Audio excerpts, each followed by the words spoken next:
It started with a bang and ended with a whimper. The man who was hired to right the Louisville basketball ship was separated from the program today, purportedly by mutual assent. In 2018, U of L basketball was facing fire from all sides.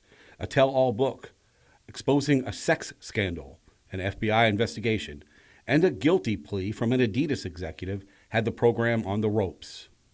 The administration fired its Hall of Fame coach, Rick Pitino, and turned to Chris Mack to right the ship.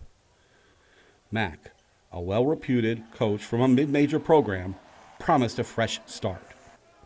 But the honeymoon was short. His first year saw an NCAA appearance, but there have been none since. Fan dissent grew louder as his team failed to receive an NCAA bid for the fifth straight year, and finally boiled over with many substandard performances and several unexpected losses this season. The coach had this to say.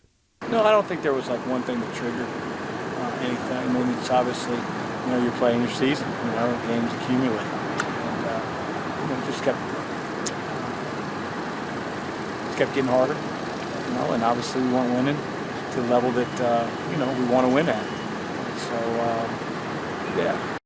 Although Mack's contract guaranteed $12 million if he stayed free of NCAA violations, his amount would be zero if he did not, and he did not.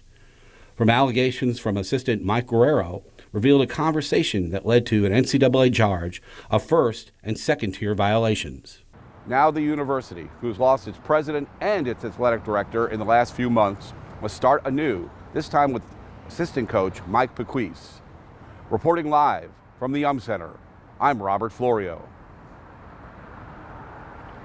Thousands of protesters took to the streets of downtown Louisville tonight, purportedly to protest the death of Louisville resident Breonna Taylor.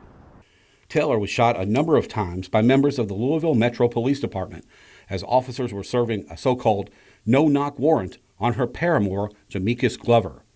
Reports indicated Glover fired on the officers as they entered his residence. Police returned fire, and in the exchange, Taylor was shot and killed.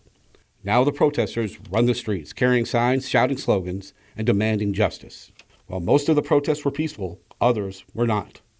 Evidence abounds: smashed windows, damaged cars, and vandalized property. Now, an uneasy peace fills the air, but authorities don't know how long it will last. Black Lives Matter leaders have called for further protests, along with other so-called concessions. Almost 2 years after the tragic death of Breonna Taylor, the public demands accountability. Despite a $12 million settlement with the city, family members and community leaders want more. So now a jury will decide the fate of former Officer Hankinson. Reporting live from the Hall of Justice, Robert Florio.